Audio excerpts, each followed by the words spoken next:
You will be learning about the basic concepts of Bounds intergenerational therapy, sometimes called as family system therapy or multi-generational therapy. Coming to the introduction, here I'll be giving a gist of the whole paragraph and I'll not be reading line by line, which you can do it later when you're studying for the exam. To give a gist, I'll be making this video. Okay, coming to the introduction, according to Bhavan, he said that there are two counterbalancing forces, that is individuality and togetherness. You just imagine these two in a line, okay? Here in one extreme there's individuality and in the other extreme there's togetherness. So whenever there comes a conflict in life, either a person move towards individualness or togetherness. So this whole life is about this cycle of, you know, moving towards individualness and togetherness, and this therapy talks about it in a family setup. So, like the name suggests, individuality and togetherness, you know what is individuality and you know what is togetherness by the basic meaning of it. In togetherness, you see they use another word, that is fusion, and this word is used almost in many places in the Word document. So, fusion, whenever this word comes, remember it's about togetherness. Here, people think and feel and act in certain ways. If I have to give you an example, imagine you are very close to your family. Obviously, it is in most of the cases. And if your family member is sad, the whole family is sad, and this is about togetherness. Example for togetherness. When we talk about individuality, it's more of differentiation. So here, people think, feel, and act in their own ways, like they don't get influenced by others that easily. Even though they have emotional contact, they are capable of maintaining this emotional separateness. For example, imagine I am seeing my mom sad, okay, but I'm able to be myself. I'm not get influenced by her sadness. Because she's sad doesn't mean that I also have to be sad. So this is about individuality and also known as differentiation. So this whole introduction talks about that. And our whole life oscillates between individuality and togetherness. Coming to the basic model, this concept is applied to family processes, the ways that individuals project their own stresses to the other family members. One of the most significant aspects of Bound's theory is that he says family they can transmit over several generations psychological characteristics that affect the interaction of dysfunctional families. We'll get to know in detail about this, but the sentence is self-explanatory, right? Families, he says that whatever the family, the dysfunctions what are there in the family, it is transferred from one generation to the another generation. It goes on like that. But there are 8 concepts which form the core system of the family therapy. They are differentiation of self, emotional triangles, nuclear family emotional system, family projection process, multi-generational emotional process, sibling position emotional cutoff, and a societal emotional process or societal regression. So if you have to make an acronym, you can remember it as DENS-FEMS. Okay, you can remember it easily. Coming to the first core concept, like we already read in the beginning, that there are two life forces, that is individuality and togetherness. So these are the same concepts with different terms. Intrapsychic is individuality and interpersonal is togetherness. Roughly analogous, I don't know how to pronounce that, ego strength. What other term what they give is differentiation of self, that is the capacity to think and reflect and not to respond automatically to emotional pressure.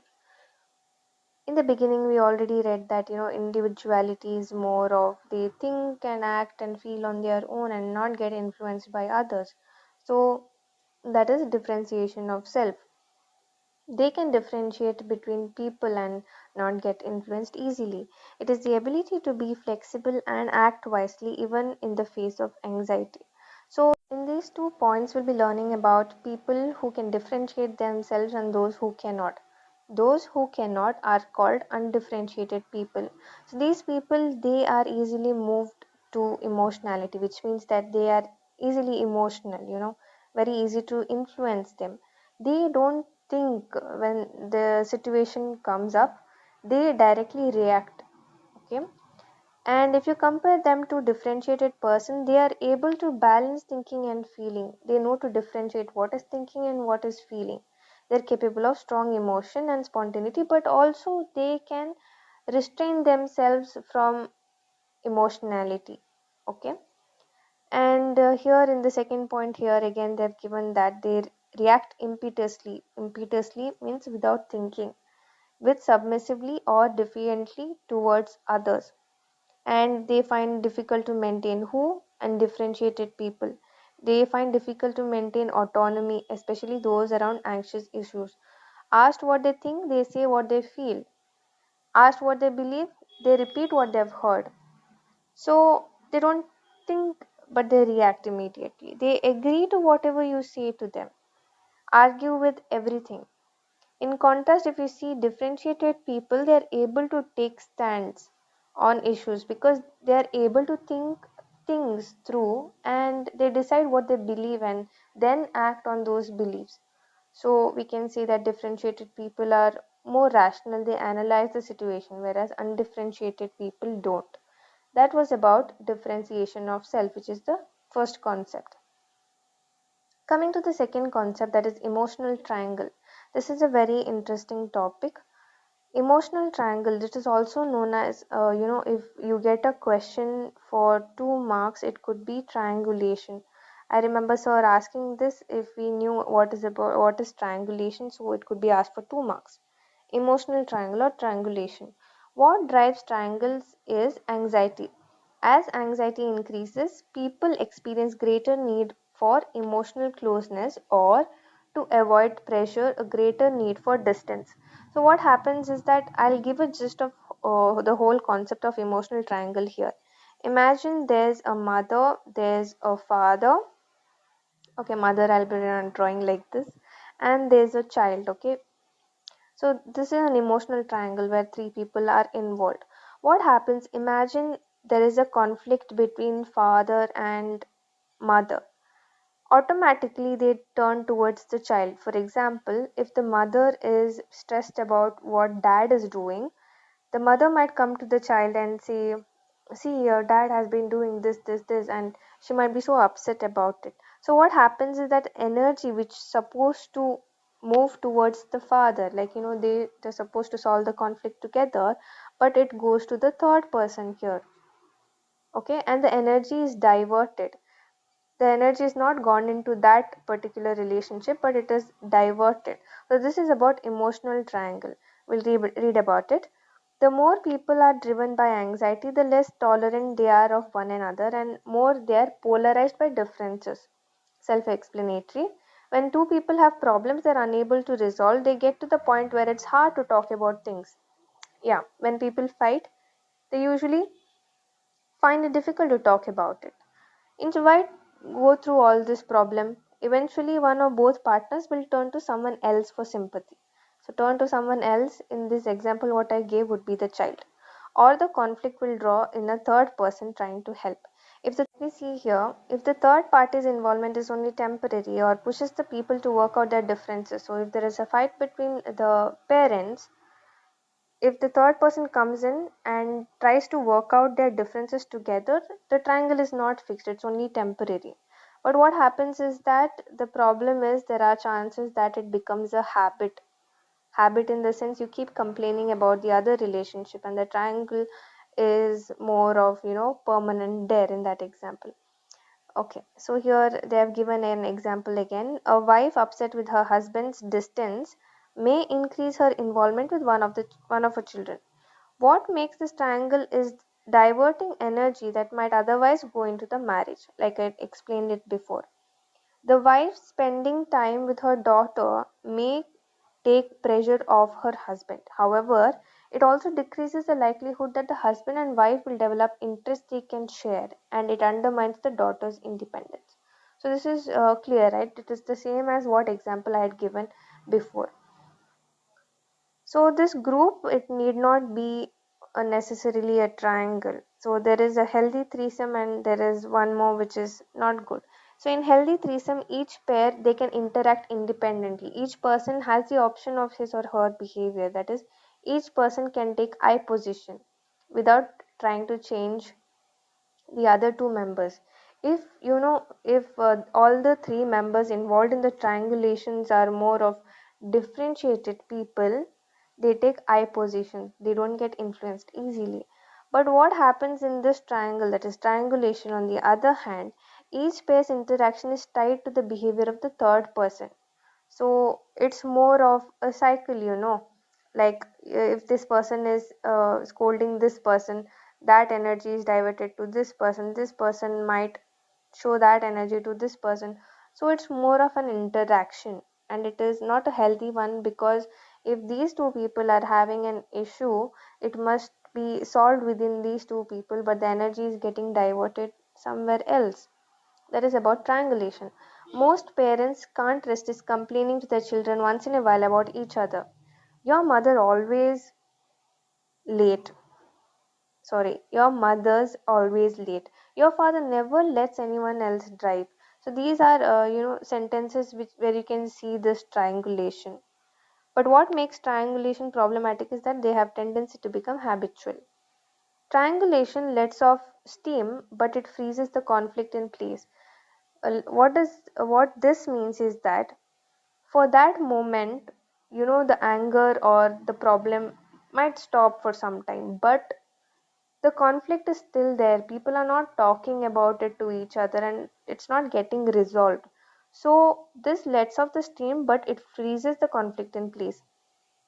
It isn't that complaining or seeking solace is wrong, but rather the triangle becomes chronic diversion of that undermined relationship. So they don't work on the relationship, so the conflict still remains. That is about triangulation.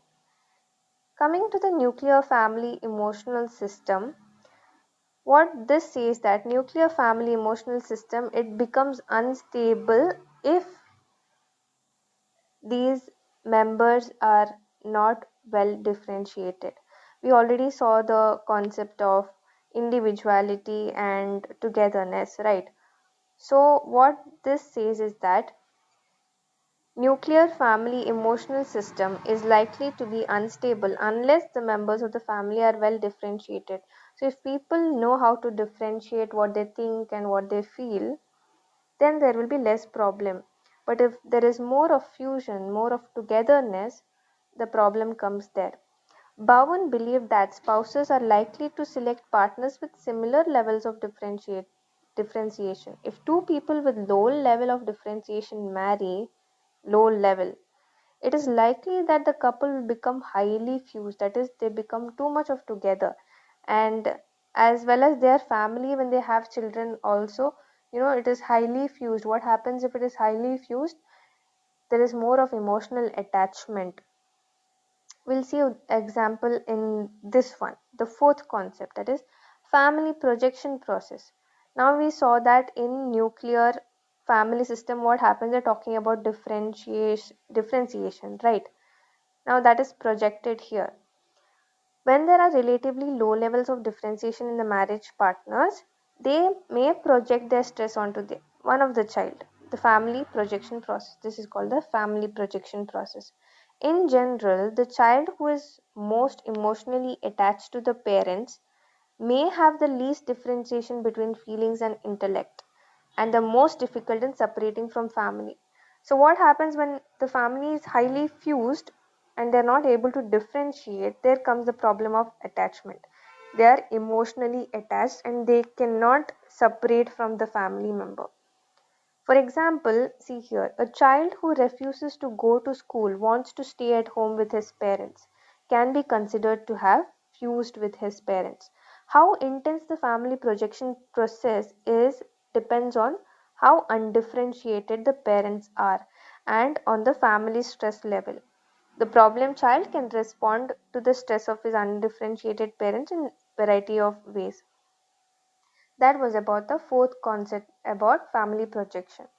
Coming to the fifth concept, that is multi generational emotional process.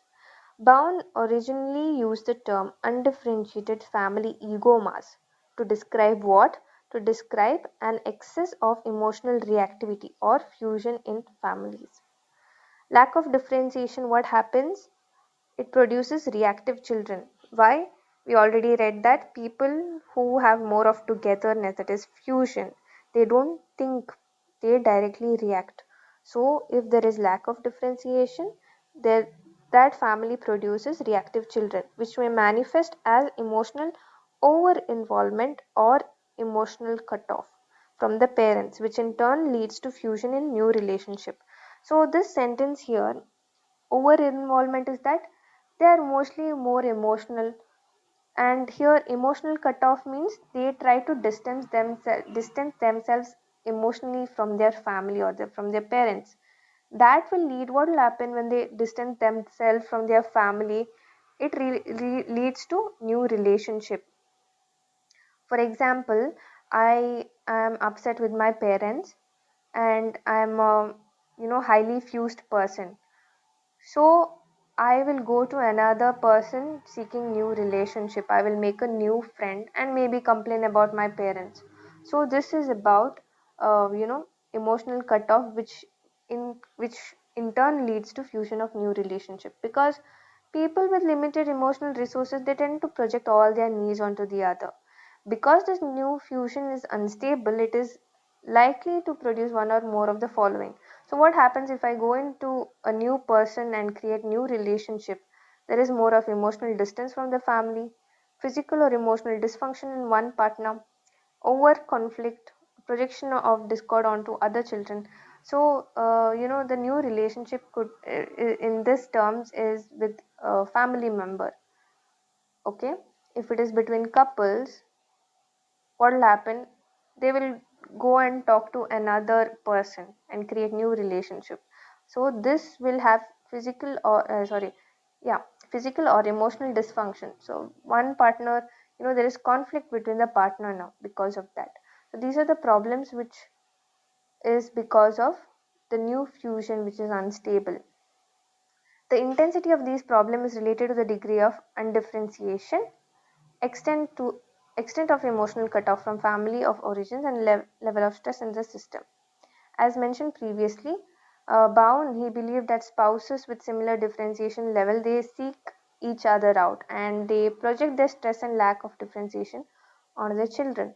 If this hypothesis was true, Bowen says that after 6 or 7 generations of increasingly fused couples, anyone could observe that family and say that they are highly dysfunctional families who are vulnerable to stress or lack of differentiation between thoughts and feelings. Like in the beginning, we mentioned that this theory is mostly about, fusion, right? The individuality and differentiation. Uh, individuality and togetherness. So this will be transferred from one generation to another. So if a person is highly fused, he say that anyone can observe a highly dysfunctional families and how much they are vulnerable to stress and lack of differentiation of thoughts and feelings. To give an example, see here, give an example of a great grandfather who was prone to emotional outbursts and experienced depression may affect the function of grandmother. Since the great grandfather was prone to all this, it will have some effect on the grandmother, who in turn affects the functioning of the father, who may in turn have an impact on the psychological health of the child. That is a self explanatory example of how, from one generation to another, the problem has transferred that way. Coming to the sibling position, which is the sixth concept, Bowen believed that the birth order had an impact on the functioning of the child within the family. Relying the work of Toman, he believed that sibling position of marriage partners would affect how they perform as parents. We'll come to that. There is an example there.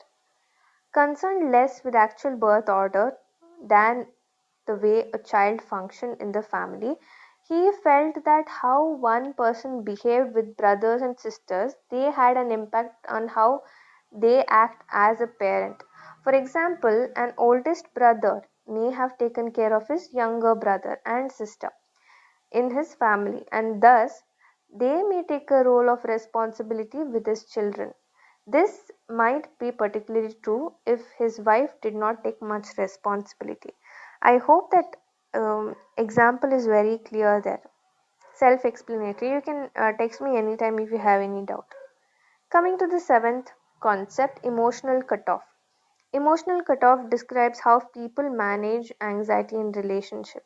Like the name suggests, cutoff, it was already explained in the previous concepts. The greater emotional fusion between parents and children, the greater likelihood of cutoff.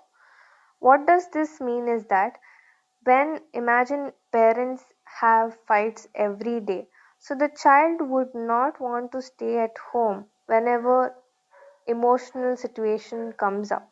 Example is given in the coming point, so we'll read about it. Some people may seek distance by moving away, others do so emotionally avoiding intimacy or insulating themselves with presence of third parties.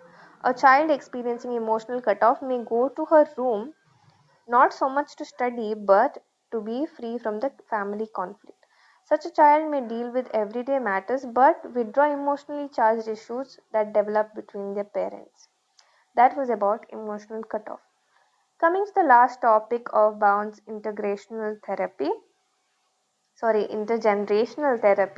societal emotional process, that is societal regression. Here, Bowen extended his model of family system to societal functioning. Now we were talking about family. So this family model, whatever we saw, can be applied even to the societal level. Okay, just as families can move towards undifferentiation or towards individuation, so can societies.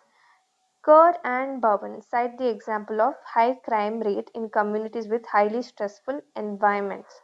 Bowen recognized sexism and class as ethnic prejudices as examples of toxic socio-emotional process, but he believed that families with higher levels of differentiation were better able to resist these destructive social influences. So here, basically, if I'm giving a gist of what this last point means, the same model of family is applied to the society. They say that if a family has higher level of differentiation, that is individuality, they can resist these destructive social influences because in undifferentiated people what happens, they agree to whatever the other person is saying. They're not thinking anything. But what happens in families who are highly you know individual, I mean highly differentiated, these people they think for themselves, right? So they don't get easily influenced by the societal destructive societal influences. So that was about the last concept of this theory. If you have any doubt, please feel free to message me, and I hope you like the video.